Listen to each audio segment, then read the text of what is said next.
Hey, good day, everybody. Welcome back to another episode live from Jerusalem with Rabbi Chaim Goldberg of the Noahide World Center, sharing his Genesis class. He's always been teaching us great and wondrous things, bringing them out of Torah for us to ponder, things you just can't get anywhere else but from the Jewish people. And it's just a joy to be with him and many, many, many others in the Zoom room from all around the world. I see we've got Michaela from Italy and our friends, the McConaughey's in England. And I don't know about you, but with the big soccer match coming up, I'm voting for England myself. It just, I got history. But we also have our friend Linda Allen, who is having a birthday today. She's 21 plus. We'll just leave it at that. So good to have you with us, Linda.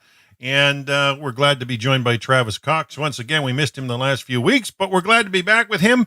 But let's just jump right in with Rabbi Goldberg and see how he's doing today. Rabbi Goldberg, I've got James up on the screen if you want to say something so you pop up. Good evening, everybody. Good evening from Jerusalem. Good to see you all the people that we missed in the last few times, but it's okay. And I know that you're catching up. So John, welcome to be with us and others. In Israel, everything is fine, except that the I will call it the COVID is coming a bit back.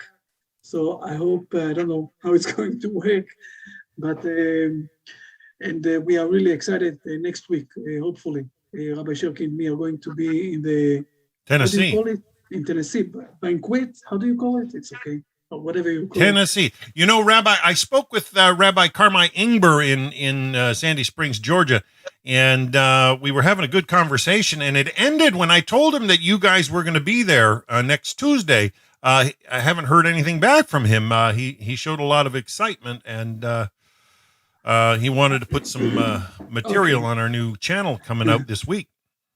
Fine. So this is there are a few things exciting. I will speak also with him. I spoke with him already, but it's okay. What else? We did today a big pledge in front of 3 rabbis. We had pledged more than almost 50 people in the Zoom room. Okay. Wow. From Russia, from the South America, Spanish area, and also from people who speak English. What about Chinese? You get an impact there? Yes, also in Chinese, we have some impact with the Chinese language. But Beautiful. You go get them, Rabbi. And let's dive inside straight ahead to the Genesis. I want to say today something that last time I said it, but it was I didn't give enough emphasis about this issue. And it's something that is running along all of Genesis. So I want to show this in a few places in Genesis and to understand the situation. And for that, I will summarize things that maybe we spoke about them. And it's also related to the finalizing of the Brit Shalom. I think I mentioned already once Arnold Toynbee from Canada. He was an historian person who had organized a very big encyclopedia of 19 books that explains how exactly the history of the nations is running in this world. And each nation, except for the Jewish nation, each nation, by the way, he wrote this book before the Hebrew people came back to their homelands. Okay, at the period of the Holocaust, that each nation have 4 stages, like the seasons of the year, and it starts with the spring, the summer, and then there's the autumn and the fall down, and each nation is having their big rise and fall, and then and rise and fall. Except for the Jewish nation, he didn't know how to explain the Jewish nation. We know in the Hebrew tradition that the Jewish nation is more related with the moon. So it's all the time getting renewal, okay? And this is one of the secrets of the Hebrew nation. And it starts in the things that we've learned last week, the sentences, the verses that we've learned last week. But I want at this point of time, before we'll remind ourselves of the verses of last week, I want to claim that we see in Genesis, in a few places, where people are feeling, people are understanding, having some sort of a realization that they are in the end of their culture. And at this point of time, they don't feel any necessity, how do you say it exactly? Necessity. Any necessity to bring more kids. For them, this is the end of period of time. We don't need to bring the next generation because this is it. Rabbi, studies have shown, Okay. studies have shown that, like they did massive study in India, and they've shown that like in India for years, for centuries, they had where people were having 15 children, 10 and 15 children, and it was so taxing on the women that the mothers' lives were shortened, and the number of children that perished. They have found that it's been easier to raise just a couple children healthily, and studies, especially when you see like in Denmark and over in Europe, a lower like two or less children per family seems to be a sustainable. This word sustainability has become popular in the last 30 years. Okay. And so they're looking at it from that angle. Fine. I'm not speaking about this. I'm speaking about the idea of, I will say, in two realms. First of all, to stop, not to bring more kids. If you will ask yourself, in Europe, this is one of the problems that they have. They have a problem that the eldest population are much bigger than the new generation, okay? Also in China, that for a very long time, they didn't give the opportunity to bring only one child. Today, they're speaking that let's bring more because they have a problem with the oldest generations versus the youngest one. So we see something in this concept. I want to show this in Genesis. Okay, please let me show this in Genesis in a few places. And we will start with something that I think that most of the people here were not with us when we spoke about this, and even those who were, it's review okay. Is always good. Exactly. We can remind us of where it is, and this is it. I think this is where it's open. Yes, let's go on. I'm starting with chapter 4. In chapter 4, what we have, this is where Adam and Eve started. Basically, he started the history. 2 weeks ago, I got an email from a very high-rank bishop who explained to me my mistake, that I don't believe in Jesus. And he said to me that my biggest mistake is that I don't agree or disagree that the first 11 chapters really happened in reality. I didn't even had the time to answer him and everything else. And I do all the time the definition between the first 3 chapters, where everything happened there in heaven. We spoke about this more than once. And from chapter 4, that the history of man is starting. Okay? The history of man is starting in chapter 4. And we have here, in this chapter, the big debate between Abel and Cain, okay? Where we have this situation. Please read verse number 8. And Cain spoke to Abel his brother, and it came to pass when they were in the field that Cain rose up against Abel his brother and slew him. Okay, and we know this is a very hard situation where one is slaughtering his brother. We spoke about this in Genesis and everything else. But here we find ourselves in a situation where God is giving him a length. He's giving him a big breath, God, and he's saying to Cain, let's see exactly where your destiny is going. I'm not stopping everything now. I will give you 7 generations to see if you are a person or if your kids have the ability to build up this world or not.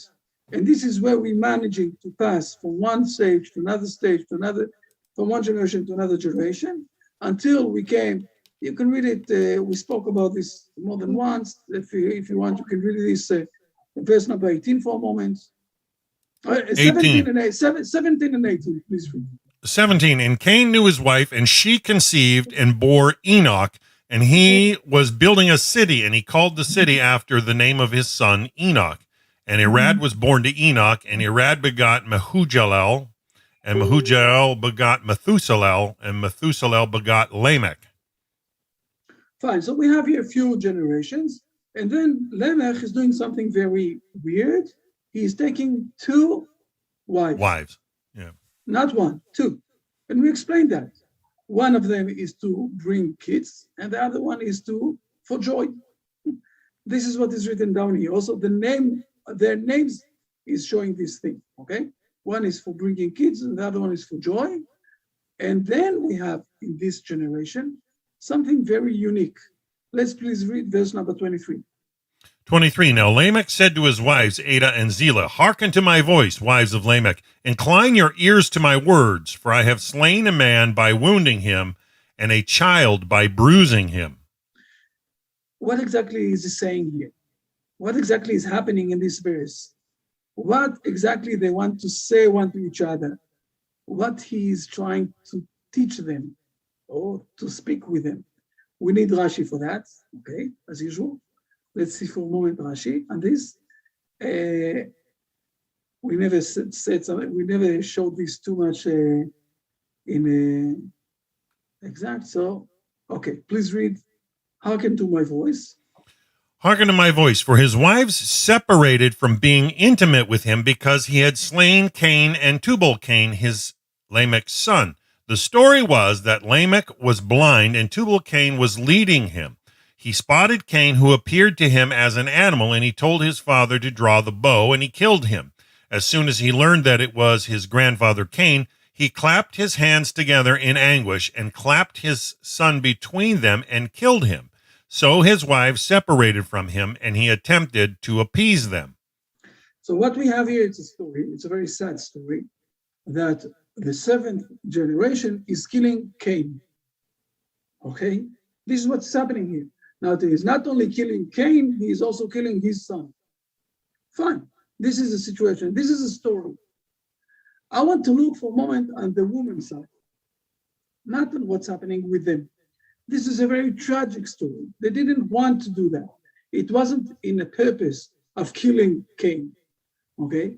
But what the woman understands from here is that their inheritance, I will say it like that, the Cain inheritance came to an end, and the dead end, okay? Dead end. That's it. They won't be able, this is a generation where the inheritance from Cain that they can kill one each other. And here we can find even that he is killing his son. So where are we going? The next generation is going to be the flood. God is going to wipe everybody. And they realize that. So what are they doing? They're going away from him. They don't want to bring the next generation, because for what do we have to bring the next generation if the next generation is going to be wiped off in a flood because we don't know how to live in a correct manner? This is what is written down here. And he's trying to tell them, please, he's doing it in a very, he's very, how do you call it? He's doing it in a very tough way, okay? Listen to me, I killed someone. I don't want to kill also both of you. This is what he's saying here. But let's look for a moment on the woman's side. They're saying to themselves, if this inheritance of Cain knows at the end, after 7 generations, knows only to still to kill one each other, so there isn't any future for this dynasty. Therefore, we don't want to bring more kids. First time in the Genesis, okay? You with me here? I'm clear enough? Let's continue on. Let's jump to another stage. I want to show this in another stage. I can show in Genesis a few places like that, okay? Let's go to this one. Sodomite. We all remember Sodomite? Yes. Remember this story, right?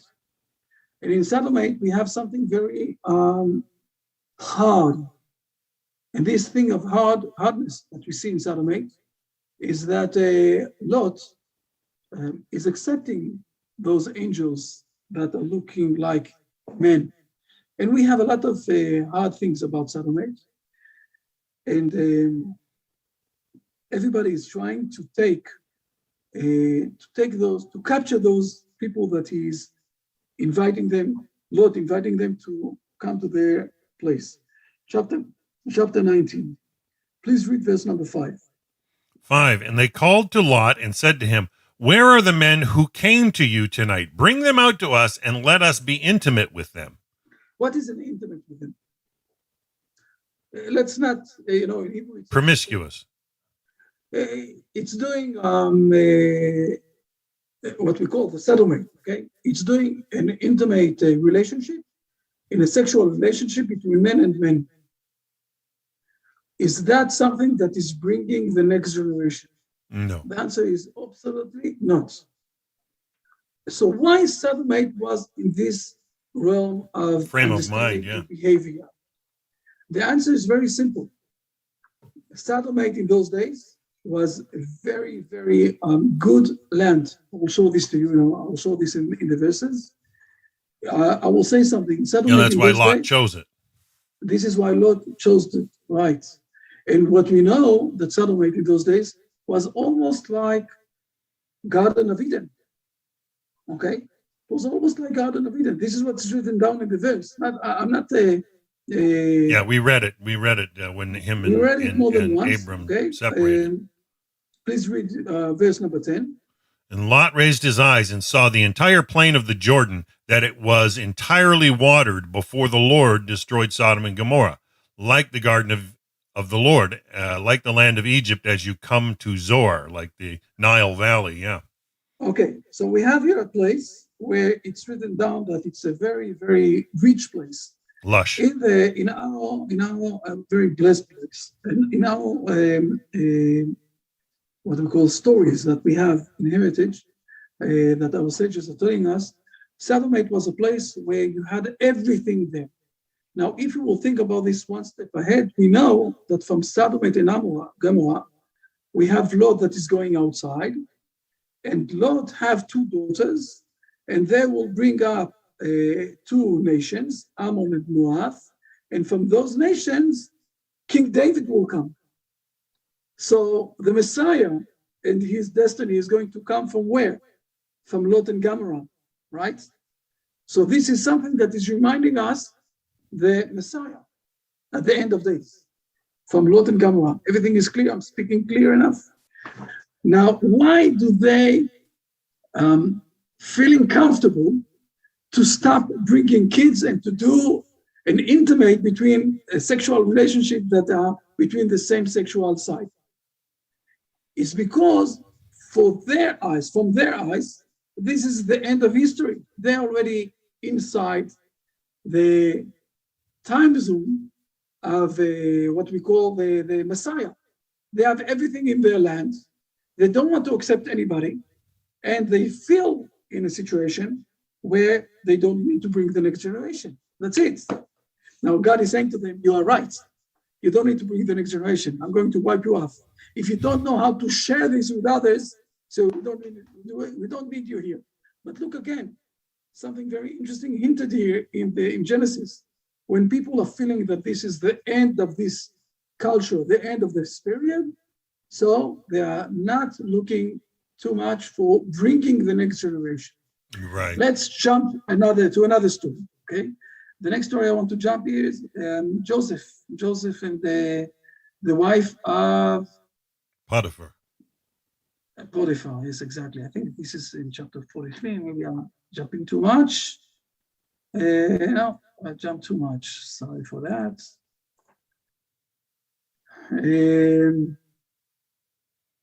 Okay. The old culture of Egyptian are very, very smart people. They were very smart people. Till today, our modern world is working Just a moment, I need to stop for a moment. We have here Newton. Newton, let's see you again, please. Newton, show your face. Good to see you. A long time no see. 4 years. Woo! I miss you. Very nice. Newton is from South Africa. Good to see you. Welcome, Newton. Good to see you with us. Thank you very much. Okay, so all the Egyptian people, till today, we are using few things that they invented with the stars, with building, with other things. Till today, the modern world is using things that they invented. But also the Egyptians had few, I will say, cultural times. And one of them came to a dead end when the Hebrew people came to them. And it starts with Joseph. And please, let's say for a moment, please read verse number 1 here. Now Joseph had been brought down to Egypt, and Potiphar, Pharaoh's chamberlain, chief of the slaughterers, an Egyptian man, purchased him from the Ishmaelites who had brought him down there. In Hebrew, it says, Saris Paro. What is Saris? Saris is someone who can't bring kids. And what's that in English? It's not written down. Someone who doesn't have the ability to bring kids. In English, sir, that would be a eunuch. I see. Okay. It's So not Potiphar was a eunuch? Sterile might be the word. Okay, thanks, Travis. So Potiphar was a eunuch, is what you're saying? Potiphar Yes. couldn't have children? Exactly. Now we're starting to realize or to understand why his wife, is trying to capture Joseph and to say to Joseph, and it's, she's speaking very clear. Okay, please read verse number 7. Now it came to pass after these events that his master's wife lifted up her eyes to Joseph, and she said, "Lie with me." She's asking him, in Hebrew, it's really said, it's not without any, ambiguity, no ambiguity. Everything is clear, written down. She wants from him his seeds. She wants from him to bring the next generation. Her husband, the Egyptian culture have no continuous. So from where can we take the continuous? From the Jewish people, from the Hebrew people. How many times in the history it happened? We finished. This is the end of our culture. I will give you an example.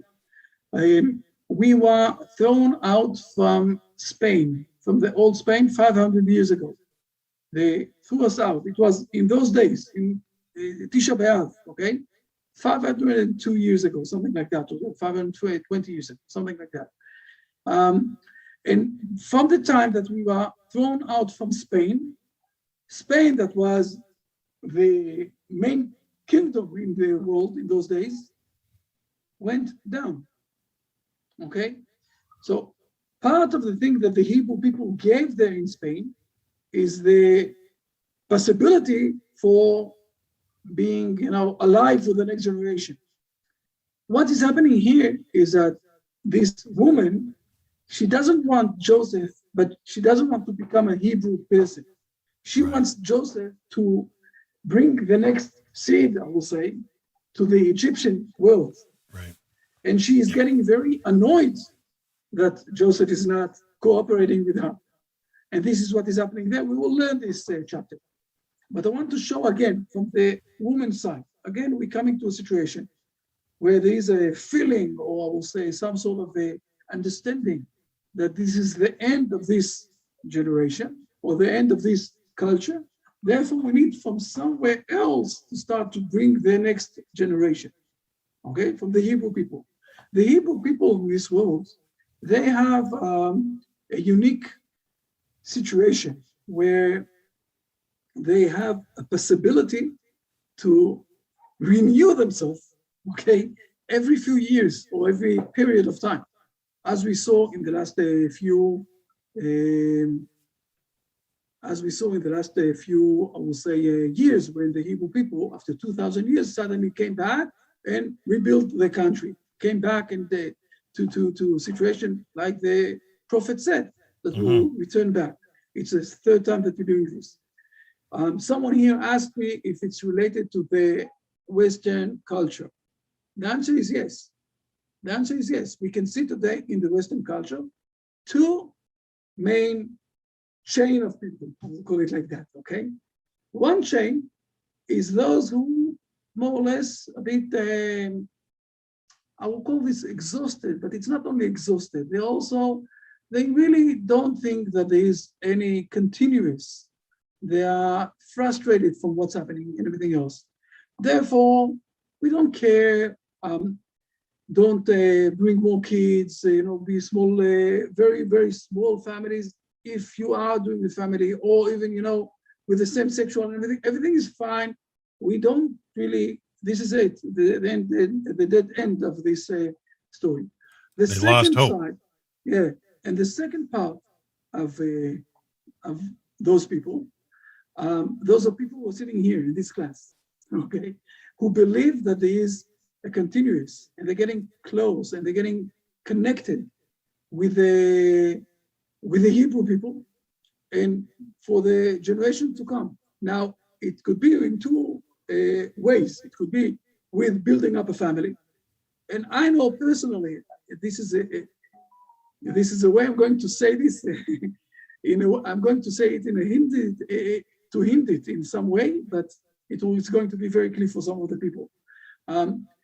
Those who are preferring not to have a career for themselves in either university, for example, and to build up families.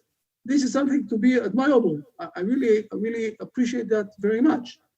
And it's not only by building up families, but also by, we remember with Abraham that he preached and taught other people.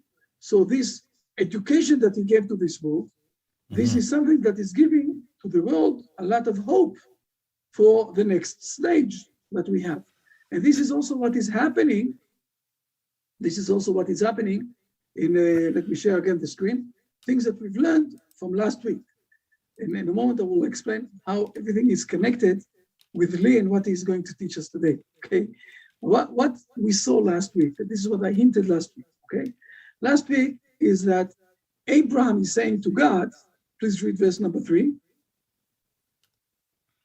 Sorry, yeah? Rabbi, I was putting something in the chat. 3 says, and Abram said, behold, you have given me no seed, and behold, one of my household will inherit me. So he's saying to God, okay, I'm doing a lot of things. You told me to put aside all the people that I managed to bring under the umbrella of God, but I don't have any seed. And God is saying to him, in the normal situation of nations, this is what we've learned last week. In the normal situation of nations, okay, you don't have seeds. Abram don't have seeds. You see, it's Abram, it's not his full name. But I'm going to change your name, and you're going to be in a different level in this world, in a different dimension. And your seeds not only going to come from you, but they're also going to bless all the world. And today we have people who are very connected with a side that is desperate from this world. And we have people like all of you who are sitting here who have connection with the Hebrew people, building up families, preaching to others, showing them the way, getting connected with the Hebrew sages, just like what Lee had taught us for a very long time in this book of Brit Shalom, that he was one of the people who translated it from Hebrew to English, and bringing blessing to this world, to the next generations. And I think that all of you can, applause for yourself for this situation. And I think that I couldn't find a better time or better thing to say that is related also for the last week. I think that we spoke for, hopefully, I'm going to pass on to Lee now the microphone to finish today the Brit Shalom after we've learned it from the beginning to the end, because this is exactly what is bringing hope to teach this to others and to say to ourselves, we don't want to be in the situation where we are so desperate and hopeless and thinking that the world came to the dead end and therefore, let's close the world. That's it. This is my words for this week. I think Thank it's you, enough. Rabbi. Yeah, you've clarified a lot there. I'll just say, Rabbi, and I think that this is Lee here. Hi, Shavua Tov, everybody. I'll just say that I think that this is only the end of the beginning. You've all been learning for many years before I've joined you, and I'm sure you'll be learning many years onwards. Learning here, the Brit Shalom. This is just the springboard for all the initiatives you all are taking in your own communities, and learning again the texts and more texts, and then going on and teaching them to those in your community, your families, etc. So thank you, Rabbi Chaim. As Rabbi Chaim said, we are nearing the completion of Brit Shalom. We have no small amount to cover today, so I apologize. I'll get straight to it. Shavua Tov, everybody, and we are on our way. We are in the final chapter of Brit Shalom, the daily living for Noahides, the section that I dubbed Man and Self, section dealing specifically with ethical conduct. And as we started off last week, I think a lot of the lessons here, as you can even see in Rabbi Sherky's footnotes, can be drawn also from Ethics of the Fathers. It's called in Hebrew Pirkei Avot, a seminal work that I would urge you all to learn, to study with commentary that you connect with. You can find them all in English, possible also in other languages. I urge you all to read on your own as well. Okay, I believe we left off on clause 12 last week, speaking about causing another to stumble. And we mentioned, I believe last week, this coming from basically love for the other, shared identity, a bond. It's called the avut. Yes, a certain level of togetherness that we share the same faith, and so if the other fails, then I'm failing as well. If I cause the other to succeed, the same is true. Okay, clause number 13. It is appropriate to have compassion on helpless strangers and not to cause them suffering. No one should cause a widow or an orphan or any depressed spirit to suffer, and they should be treated with respect. There's numerous verses that discuss this, also in the Torah, also in the prophets, also, unfortunately, a lot of the negative behavior in the later part of the temple that led to the eventual destruction. And again, discussing any depressed spirit, somebody even emotionally distraught, and that's also what clause 14 discusses. No one should cause another person to suffer, either through speech or through action, to hurt or to embarrass them. The sages said it is better for a person to throw himself into a fiery furnace than to embarrass someone else in public. We'll see here a couple of clauses about conflict. It's part of life. And let's get through a couple of them. And I just want to clarify, as we said also last week, James was talking about, how can a person read the scripture and understand it just by sticking to the literal text?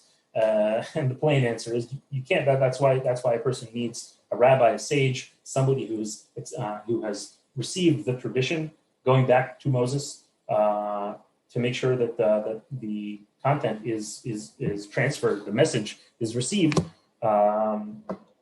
correctly. So let's get through 15 and 16, and then we'll discuss them all. No one should engage in conflicts or quarrels.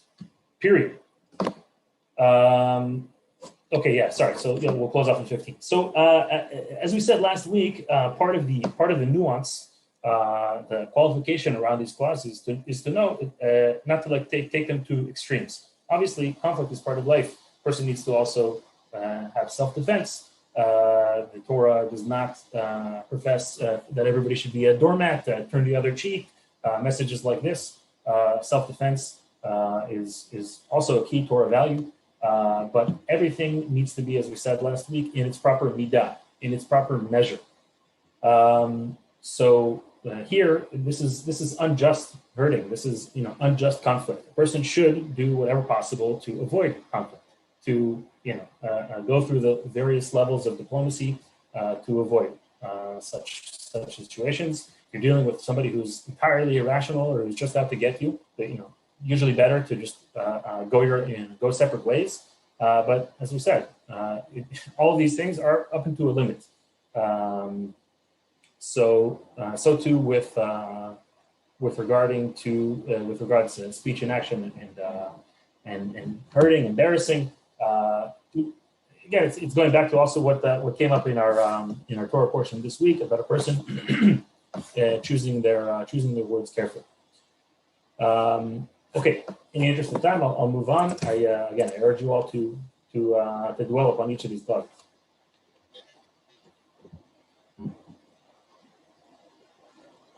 Okay, the sages said, "Do not appease your fellow when he is angry, and do not console him when his dead relative lies before him, and do not attempt to see him at the time of his degradation."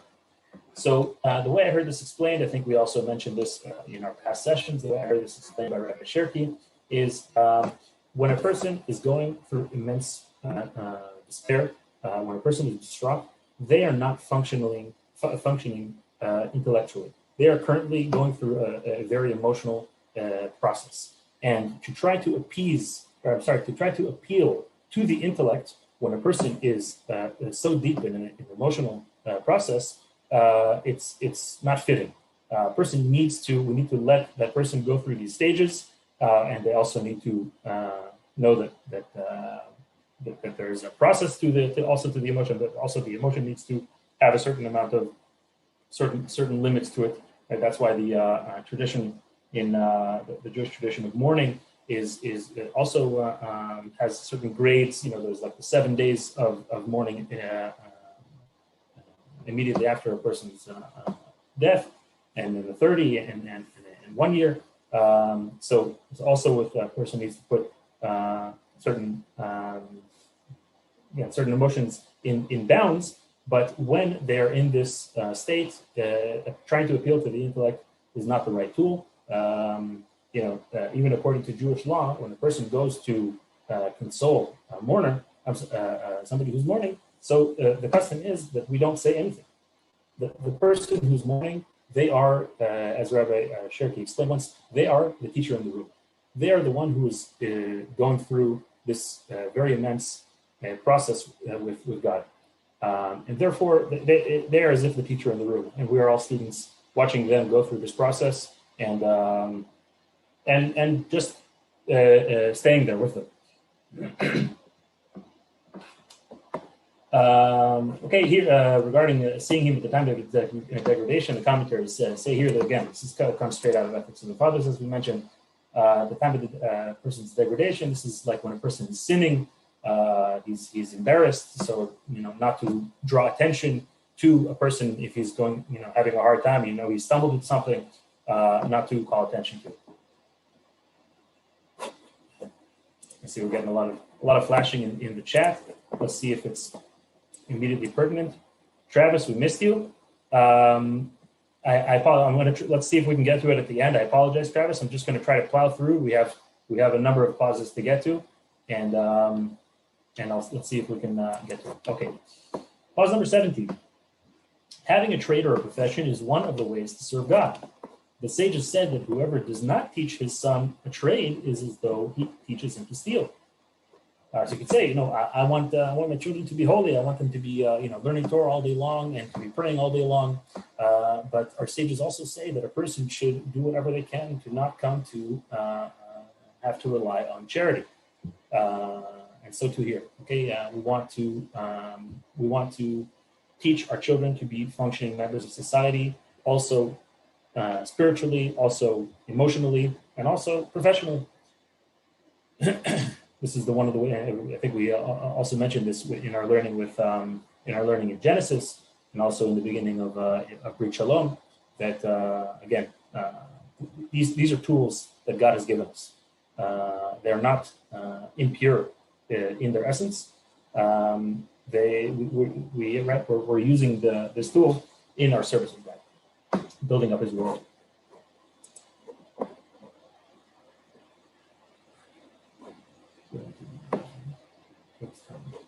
Right. Okay.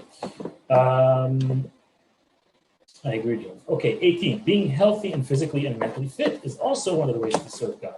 Therefore, a person needs to preserve his health and should refrain from doing that harms his body, doing things that harm his body. You can say, what's the connection? Right? But in order to be functioning servants of God, right? We need to sleep well, we need to sleep on time, we need to make sure that we're eating properly. I also, I have pressure at work, I forget to eat, I go to sleep late. It's important to keep everything in its proper measure. When the system is well oiled, this is gives us the best opportunity. Okay, number 19. Does somebody have a question? Okay. I think maybe somebody's microphone is open. Clause number 19, since a person is greatly influenced by the people around him, a person should choose good and honest people who will influence him favorably to be his friends. He should also attach himself to wise people and righteous people and should distance himself as far as possible from degenerate society. I heard once from Rabbi Jonathan Sachs, of blessed memory, right, that a person is like the average of the 5 people he spends the most time with. It's true that some people, students ask Rabbi Shirky, should we live in a more insular community, or should we live in a more open community? Really, it boils down to how well seated a person is in their value system, how well a person can influence others. Right? He brings the example we're discussing now. He brings the example of Rabbi Shirky of Abraham and Lot. Right? So Abraham, he went out from his comfort zone to go influence those around him. Lot tried to do the same, but was influenced. Right? So every person needs to carefully identify where he's holding, and it changes from time to time as well. But this is the general thrust for most people. Okay, the next section on acts of loving kindness. Charity and acts of loving kindness are of a stature equivalent to all the commandments in Torah. Yet, while charity is only given to the living, acts of loving kindness benefit both the living and the dead. Charity is for the poor, while acts of loving kindness are for poor and rich alike. Charity concerns a person's finances alone, while acts of loving kindness concern both a person's finances and overall well-being. Also, numerous verses discussing this, numerous other sources, rabbinic sources, discussing charity, discussing kindnesses. The act of, I think somebody has the microphone open, unless somebody has a question, if we could mute the microphones. Our rabbis say that accompanying a person, attending a funeral, accompanying a person to their final burial place, this is called, and being involved in the burial, this is called a chesed shel emet. Because this a kindness, the most true kindness, and the reason being that the deceased they are unable to repay you for your kindness, right? You can say that any kindness that we give to the living, there's a certain manner of even like an inkling of selfishness to it, because they'll smile to us and they'll say thanks, or maybe they'll give back to us in some way. And with the deceased, this is like. Right, so the ultimate loving kindness. Actually, close the tab for clause 21. Hospitality, which was the practice of Abraham, is included in acts of loving kindness. I had the verses open also in Genesis, Parashat Vayera, where the messengers or the angels, depending on the commentaries, come to visit Abraham in his tent, and he's currently speaking with God, and he says basically to God, according to one of the interpretations of Rashi, God, can you please, hang on a minute, have guests. So our sages say, God, I'm going to put you on hold for a second. I have some guests. But the point is that this loving kindness, this opening your home and bringing people closer to God, is as our sages say, it's like greater than the commune with God itself. Okay. Visiting the sick encourages the patient and causes the visitor to learn about and address the patient's needs.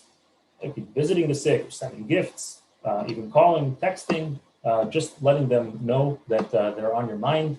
Obviously, visiting physically really boosts a person's spirits. We have, unfortunately, people in our community who are dealing with pretty terrible illnesses, and we've seen multiple. We have a WhatsApp group trying to help them out with meals for the kids and other ways to help them out, help the couple. And they've forwarded messages like, "You have no idea how much this is helping us," and it's so encouraging to be surrounded by people like this. And the rabbi is telling us, this has physical benefit to the ill. Never mind all of the the wonderful benefit it has to us as the givers. But she's saying, this is really helping me through my treatment. Okay. 23. A person needs to make a bride and groom joyful, and if they are poor, he should give them financial support in order that they can get married. Okay, it's attending a wedding, doing whatever possible to increase the joy for the bride and groom in the wedding. This is a great mitzvah, a great act of kindness. I've been to weddings where people who are like kind of coming back to the tradition, and sometimes there's a bit of a chasm, a divide in the family, so they don't have so many guests to invite. And the guys from the yeshiva, from the hall of study, all the guys come. You have like 50 guys, and they're dancing with the bride and groom, and such amazing joy to these people who were previously kind of bummed out. So too, financial support. There's wonderful groups here, people taking even unofficial groups. Certainly, there are also more well-established organizations getting donations for new couples. Okay, giving them the initial boost that they need to set up a home. Okay, we spoke about comforting mourners, clause 24. Comforting mourners who are relatives of the deceased is included in acts of loving kindness, and whoever does so performs an act of loving kindness both with the living and the deceased. Okay, I hope this is clear. I'm not so familiar actually with mourning customs in other cultures. I've only really seen them in the Jewish culture. But so too, just being there. You have people coming from far and wide. Not even really having to say anything, and just being with the mourner. Also, it gets people through very, very difficult times. I really appreciate it, Dan. It's been a huge blessing for me as well. As I've mentioned to you again, it's just saying it's been great learning together. So it's been, I feel selfish. It's been a tremendous benefit for me. I share it with my wife and with my family. You guys are doing me a favor. Okay, comforting mourners. Clause 25. It is fitting to mourn a relative who has passed away and to eulogize him and to bring him to burial, especially on the day that he passes away. Right? This is having to do with basically respecting a person's honor as a creation of God, as also Tzelem Elohim, right? As you said, being made in the image of God. Okay, so tending to the burial as quickly as possible. The relatives of the deceased are especially obligated to do this. The husband or the wife, the father or the mother, the son or the daughter, the brother or the sister. It's customary, at least in Jewish culture, you have, as we said, you have like the 7 initial days after somebody passes away, in which time guests come, comfort the mourners. It's customary, look at pictures, we talk about the stories together. Unfortunately, this past year, my wife's sister passed away. Blessed memory. And people came from far and wide that the family didn't even know knew her sister, and they told them amazing stories about things that she did and her character traits, and it brought such comfort to the mourners to see how many people she impacted. And so too, it's customary either after the first month or during the first year, at the end of the first year, to hold a ceremony honoring the deceased. Again, sharing pictures, sharing memories, doing things in their honor. If it's learning Torah, doing it in their honor. Mentioning that the Torah learning should be in their merit, so on and so forth. It is clause 26. It is a profound act of loving kindness to bring someone to burial who has no one else to be preoccupied with his burial. This is what we mentioned previously. Chesed Shemet. This is a person who has nobody else to tend to him.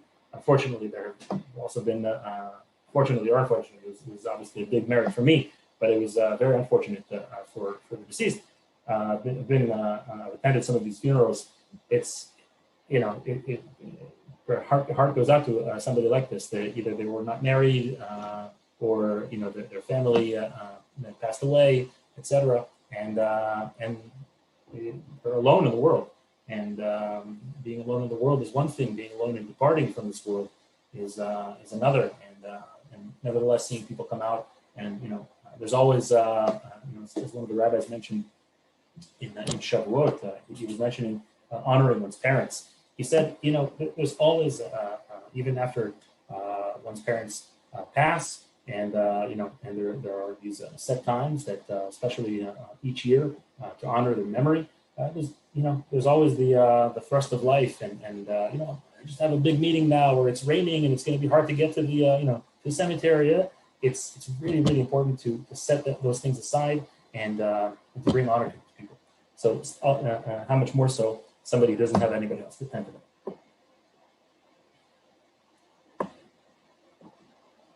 There's a lot of flashing in the chat. I apologize, folks. We're at 8:55. I think we're keeping up pretty good pace. Let's see if we can get to the end, and we'll come to the questions.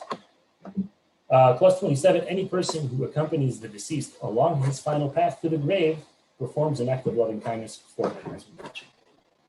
I just want to see if it's like somebody didn't understand something. Travis. Okay, Travis, I love you, buddy. Let's see if we can make time at the end for the questions. Okay. Let's see. It's another good question, Anna. Let's see if we can make time for questions at the end. But if somebody doesn't understand the English, I know I'm reading a little bit quickly. Please don't hesitate to ask. You can open your microphone. It's important for me that the actual clauses are understood. If all the other good questions, we'll try to keep them to the end. Okay, repentance. Clause 28. A person who sees his fellow sin needs to tell him pleasantly and in a manner likely to be acceptable to him. This is like the key phrase here, that such an act is not good. Such reproof must flow from love for his fellow and must be done in a manner that does not embarrass him. Right? There's one of the commandments is that a person should surely rebuke his fellow. So somebody who's unlearned and who takes this commandment out of context could say, person's doing something bad. Here, I have the law book. I'm going to go and I'm going to, cause all the sinners to repent. But our sages say, in the Talmud, they say, just as it is a mitzvah to say that which will be heard, it is a mitzvah, it is a good thing, not to say that which will not be heard. Meaning, somebody he's like totally closed up, and under these conditions, it's just not going to get through. Just shut it and wait for a good opportunity. One of our community rabbis said, with regard to rebuke, a good rule of thumb, give it a couple of days. Let it be like totally kind of roundabout.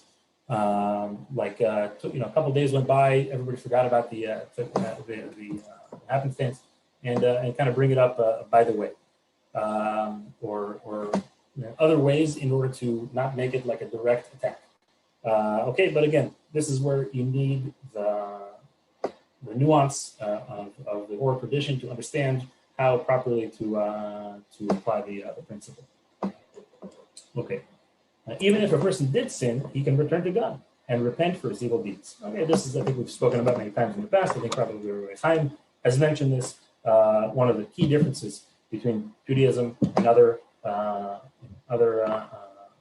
religions and other spiritual paths, that Judaism, one of Judaism's core beliefs, core values, is that there's always, as one of the sages said in the past generations, as long as the candle is lit, there's time to correct.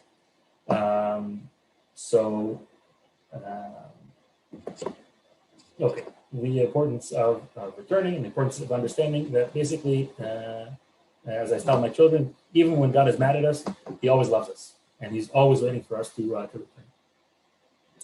Whoever repents with all his heart and with sincerity is once again loved and desired by his Creator, and all of his sins are forgiven.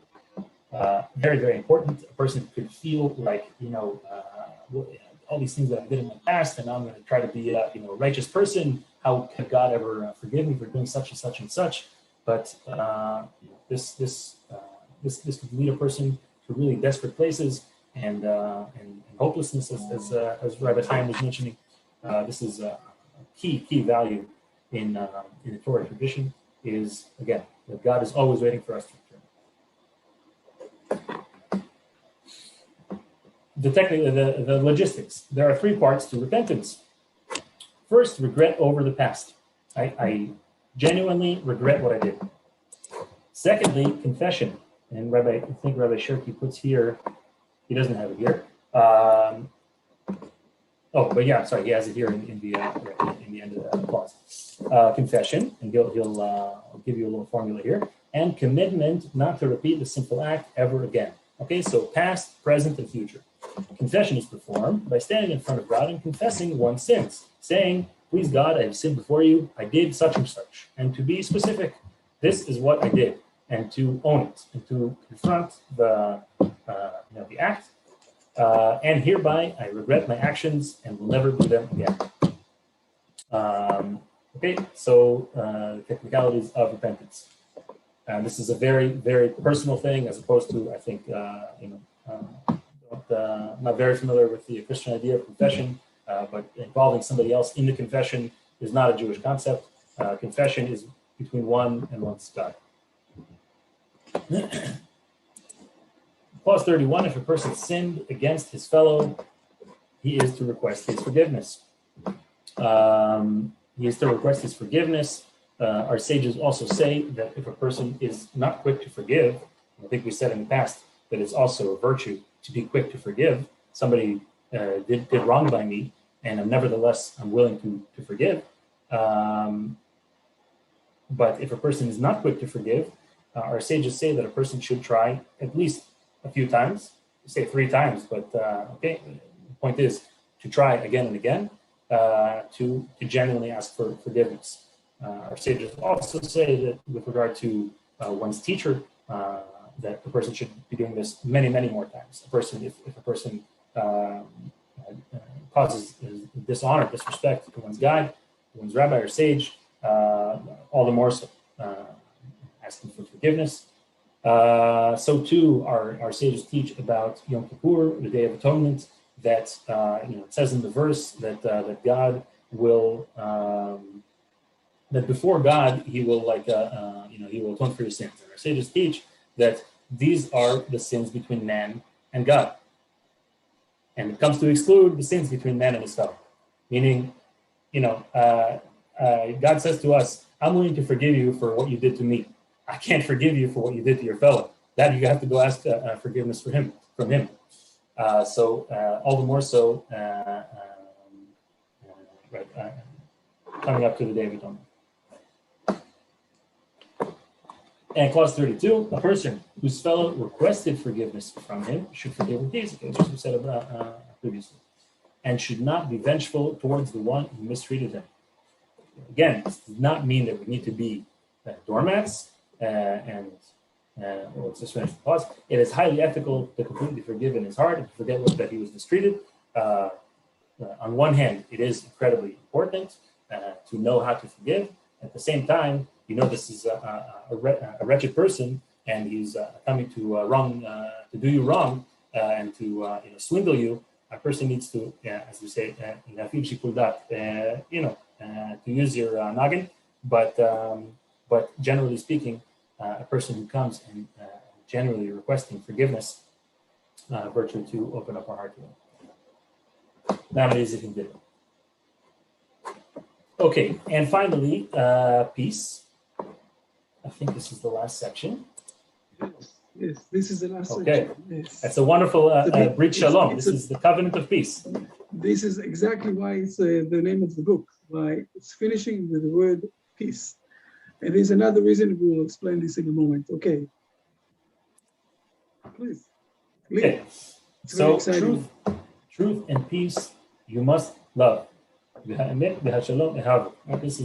coming from the verses also that relate to the fasting days that are surrounding the destruction of the temple.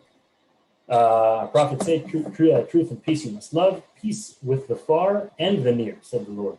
I will heal him. Our sages also say that a person needs to be like the student of Aaron, the student of Aaron the Kohen, the priest, one who is Ohev Shalom ve'odef Shalom. He loves peace and he chases after peace actively.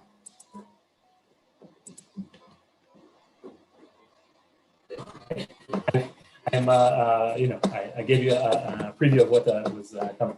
Okay, so clause 34, turn away from evil and do good, seek peace and pursue it. Again, the same message coming from Psalms.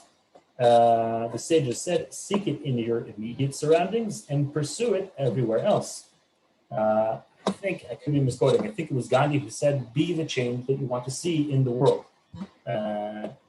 Rabbi Sachs talks about this a lot in his book on leadership lessons from the Torah portion. He says that Judaism, the Torah professes an active sense of followership. Followers in the Torah tradition are not like totally passive and everything is going through just through the leader, just through this conduit. It's as if you have a nation of leaders. The point is we are all agents of change in our surroundings, in ourselves foremost, in our families, in our synagogues, in our communities, in our workplaces. This is as the politicians like to say these days, this is a grassroots effort. This is not top down. And as we just said before, I was just giving a preview. Hillel says, and again, coming straight from Ethics of the Fathers, be among the disciples of Aaron, loving peace and pursuing it, loving people and bringing them closer to Torah. Our sages also say, again, no surprise, also in Ethics of the Fathers, that a person needs to respect anybody who teaches them anything, even if they teach them like a chapter, even if they teach them only one verse, they teach them one word, they teach them one letter. One of my rabbis in Jerusalem said that don't think that you need to now be the chief rabbi of Jerusalem that you to be qualified to teach somebody Torah. You heard an important lesson that brought you close, that lit you up. Go and pass it on. Don't keep the flame to yourself. Okay, clause 36, a person needs to distance himself from quarreling and controversy and needs to spread love and brotherhood, peace, and friendship. Okay, this is the very, very fine line of conflict resolution. Also a great chapter this past week about the story of the 2.5 tribes that stayed on the eastern border of the Jordan River and how Moses resolves that conflict with them. In any event, Rabbi Sachs has an interesting analysis of that story regarding conflict resolution. We mentioned this about regard to quarreling. And clause 37, therefore, a person should endeavor to bring peace between man and his fellow, between husband and wife, and he should always actively pursue peace. And it says that there are things that a person benefits from their fruits in this world, but the principle, like the root of the merit, he benefits from in the world to come. And one of those things is the peace that somebody can bring between his fellow and his fellow's wife. Saying, you're such a nice couple, and why your wife cooks such wonderful food, and you're invited. It's such a warm welcome. Little things that a person can do to increase peace and harmony between those around him. Okay, and finally, clause 38, great is peace, for its importance is equivalent to everything. Blessing only resides where there is peace. And even one of the names of God is peace. Right? A person can have like a bustling business and, a double-digit growth year over year, et cetera. But if he doesn't have marital harmony, he does not have blessing. He does not have blessing in his profession. It's like rotten roots. And the flip side is also true. If he has that harmony, even from the little that he may receive elsewhere, he will see tremendous blessing in it. We are at 9:08. We could leave a couple of moments for questions. I want to thank you all for including me in your learning. It's been a huge merit for me. I've really enjoyed your questions, and it's pushed me also to learn about certain topics in depth. I was just teaching my wife, when you're only surrounded by people who think just like you, there are questions that just don't come to mind. You're surrounded by people who are really taking things seriously. I brought up, I missed your questions, Travis and Michael. I didn't see you for a few weeks. תסגור את השיתוף. תסגור את השיתוף. את השיתוף? כן, בשמחה. כן, שנראה את כולנו. Yes. Yeah, great. It pushes us further, and you can see that you're all so dedicated to the learning week after week. And as I mentioned, you've been doing this for years before me. I'm sure you'll be doing it after me as well. But it's really inspiring to see how seriously you take the teachings, and you're also taking it into your own lives and your own community. So I bless you all, and bless all of us together, that our learning should be fruitful and acceptable before God, and should make us all better people and better agents for good change in our life. Yeah. Hey, let's all give Lee a round of applause. Lee, it's been an honor to get to know you. I was out with a group of Noahides with our friend Angela Demansky up in Kelowna yesterday in the park, and somebody asked me a question about how many weeks back did you start Brit Shalom, and I said it had to be about 30 or 35 weeks ago, and I'm just trying to, recollect how far back. Do you remember the date you started, Sharon? It's 14 chapters, and I think each chapter we spent at least 2 weeks, if not more. Some of the chapters were a little bit long. Yeah, just over 30 weeks, I think. I think so. That's what I said to them. I said, I try to give it an educated, because I've been a part or been able to. It's been an honor to hear you speak. You're eloquent, you're clear, and you've helped bring to light a lot of Hebrew definition. But the book by Rabbi Shirky is just profound. I have one question online. Somebody named Ebenezer's asking, may a righteous or pious Gentile compete in mixed martial arts or boxing or kickboxing, etc.? I said it is not encouraged but discouraged, because our purpose is to elevate above such baser instincts. This is excellent. I think we may have mentioned even football and more violent sports in one of our chapters. And we just also read that a person shouldn't cause himself harm. Right. All the more so that it should be harm caused for entertainment. It's a good question. With regard to if it's expressly prohibited, but certainly I would agree with what you said, Dan. It's not that's not really what we're up for. Yeah, that encourages baser instincts, and we're to try to elevate above such, right? Yeah. The sages say about the study hall that the sages were as if they were boxers, but they were boxers with their ideas. They came, and one guy had one idea, and the other said, "No, I don't accept your interpretation," and they boxed it out, but with their interpretations. Intellectual debate. Yeah, exactly. Intellectual boxing. I find that I may interject. I find that the question about that and the base instinct is when Rome was falling, what did they do? They gave free entertainment in the Colosseum, and they gave free food, right? And that was a way. This is an entertainment thing. And when people go to look on violence for entertainment, it brings them to that lower level like you're talking about. It brings us back to the base animal level, and we're trying to elevate from animal to the logical and the spiritual, right? So I can Well see said, Travis. Yeah. where we get offline. A little Terry bit. Hayes. Thank you very much, Lee. I wanted to say that before I let you go. Thank you very much for everything. As I said, Travis and others, you've only enriched the learning, I think, for everybody, certainly for me. I'll just mention, and this is, again, where a person needs proper guidance in interpreting these lessons. It's true that we don't want to get to this extreme, but there, the sages discuss like, what is is entertainment in and of itself, is leisure a kosher thing? Is it proper? And it's a fine line, right? We want to spend as much of our time.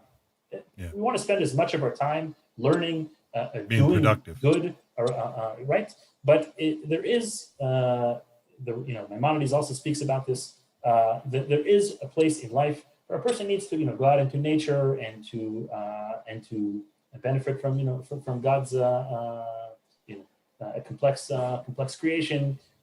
Person can enjoy art, and these are not things that are forbidden. It's if this causes a person, the real litmus test is if this causes you in the end to draw closer to God, then it's kosher. If it pulls you further away, then you should limit it. I want to say something before people will continue on. First of all, I want to thank you very much for Lee, and again, he's with a lot of applauses. And I think that Linda here said that we started on the 29th of November. I think it started more or less in the last year of we had the the day that Noah went out from the ark. Okay, the holiday of humanity. The holiday of humanity. And we're not going to, we're not going to finish with Lee, okay? I will have discussions with him where he can join us with other things that he can do also. But I want to thank you very much because you jumped inside. I think it's very important, and I think that we gained a lot. And it was a pleasure to have you with us. And hopefully we'll join back with other lessons and other things that we have to do. Self-defense is not violence. Self-defense is one of the most important things that people need to have with themselves. Okay, we're not supposed to be, if Cain wants to kill someone, so we need to be against it. So, don't get confused with self-defense. That's it. These was my words about Lee, so thank you very much. But we have here a few more minutes so we can speak more things or ask more questions. Everything is fine. Okay, we have a sensitive question here, Rabbi Chaim, from Anna. Anna asks about a relative who is in a same-sex partner relationship. Is it proper to have this person living with you? Okay, and how tolerant should we be without allowing them to do things in our home that we don't find acceptable? אני מבין נכון שהיא מתכוונת שיש... נגיד אחותה שהיא, כן, שהיא סקסואלית. We spoke in Hebrew to realize if we understood exactly the question. This is a very hard question, okay?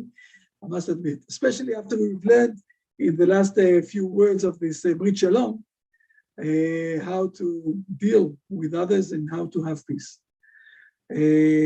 Before we'll answer that, I have something to answer for that, but I want to say another word. This book is being called Brit Shalom, and the last word of the book is also the word Shalom, peace, because this was the name of Rabbi Sherky's son, who got killed in a terror attack 6 years ago. His son got killed in a terror attack, only because he was a Jew. Hebrew person, a Jewish person. So the Arabs, they don't care who exactly they're going to kill or what exactly they're going to do. And his name was Shalom. And Rabbi Sherki, part of the thing that he's trying to bring to this world is this peace, okay, this harmony of living together. And this is why he called this book Brit Shalom, not only because it's also written down in the verses, this wording, Brit Shalom, when God is going out, when Noah is going out from the ark, God is doing with him a covenant of peace, Brit Shalom, okay? But also because it's reminding him, his son, and this is one of the ways to memorize someone by writing a book, what we call halachot book of memorizing for peace and bringing it together. So this is also part of the thing why this is the name of this book. Yes, and he's doing his best way for this mission.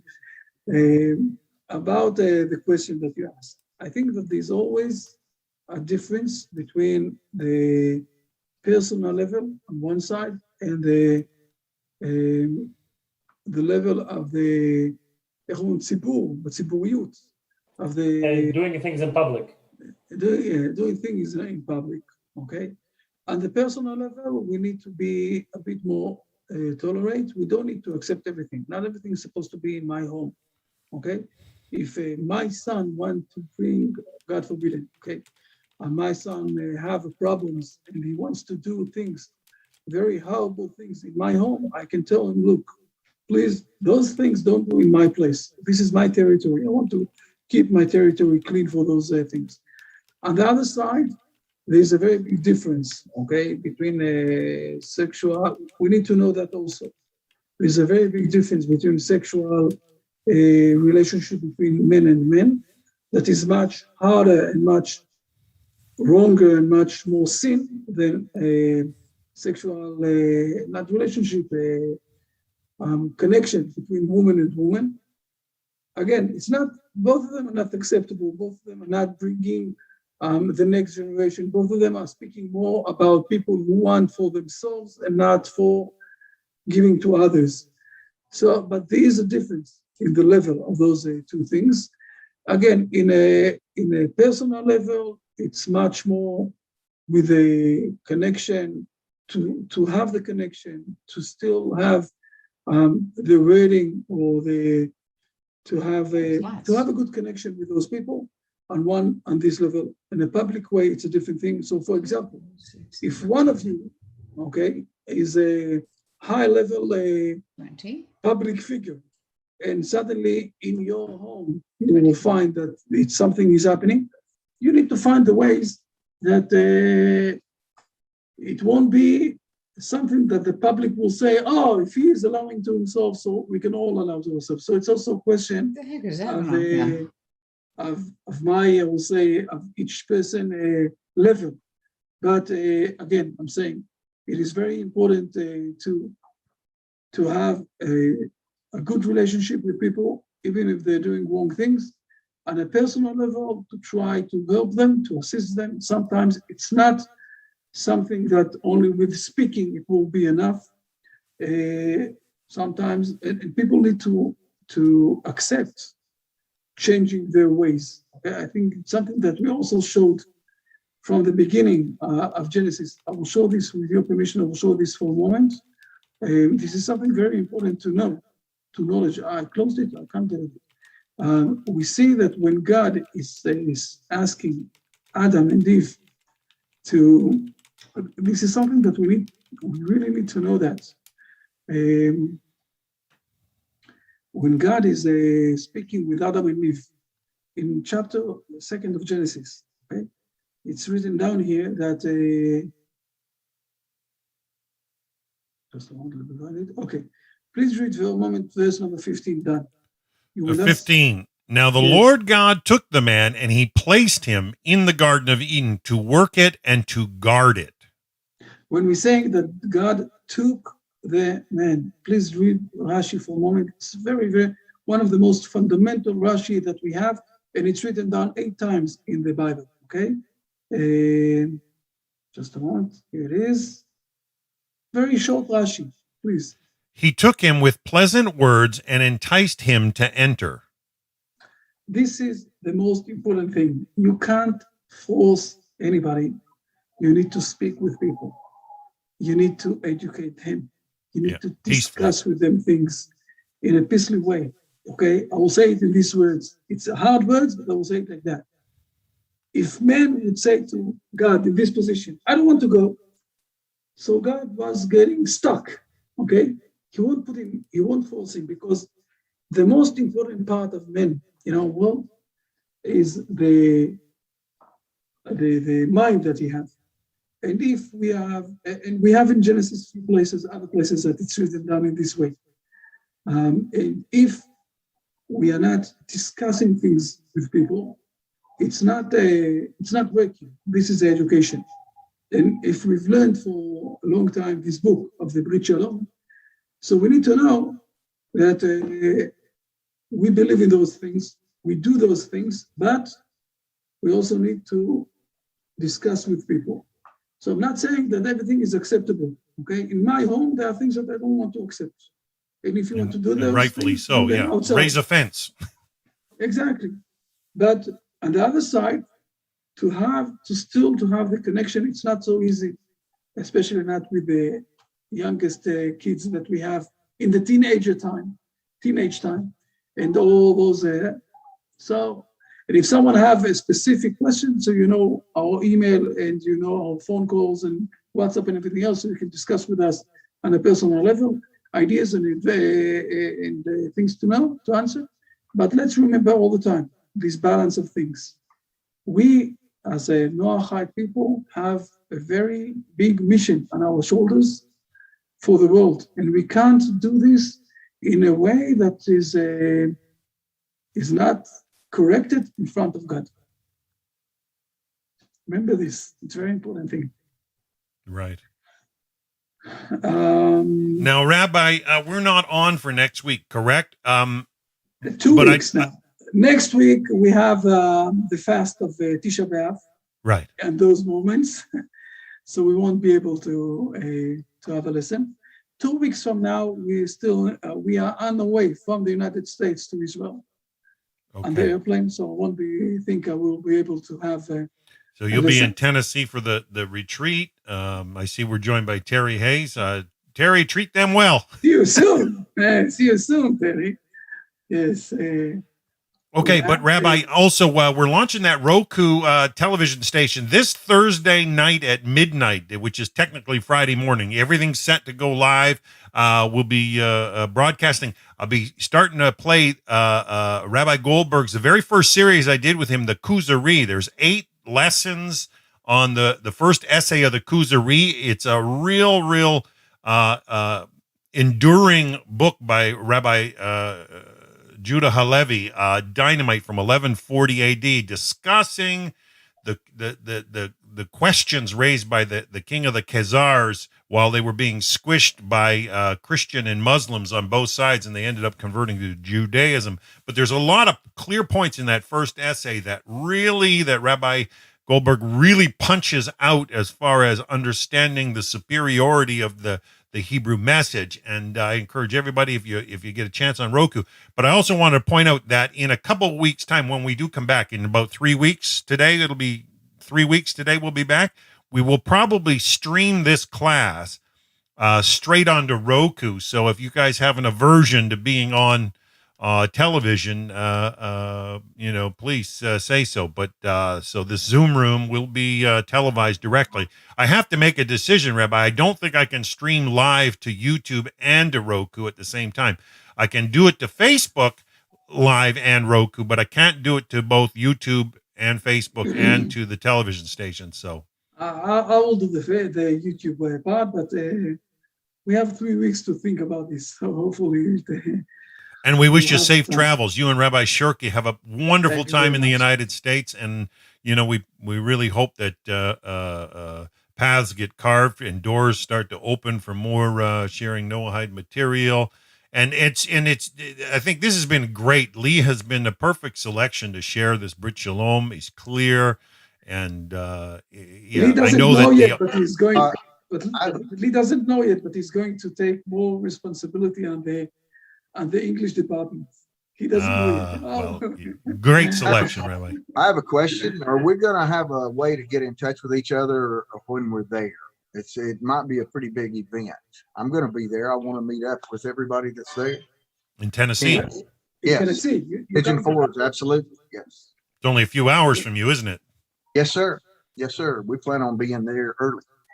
It Stay will be late. more than honorable to meet you there. Okay, we're going to be there.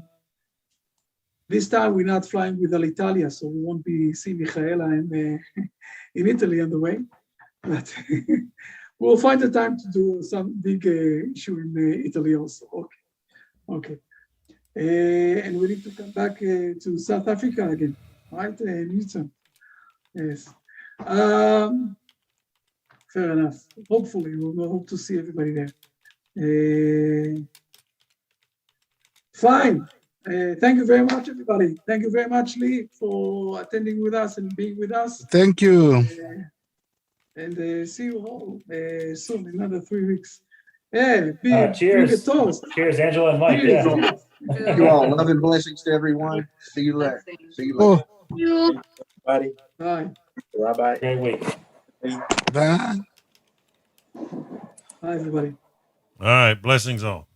All right. So we're signing out for now, folks. We'll be back in 3 weeks' time, and we'll be broadcasting live onto Roku, or the International Noahide Network, our new television station. It's exciting opportunity, and we're really hoping many people will tune in. So have a wonderful week, and have a safe travels, Rabbi. Thank you very much. Bye.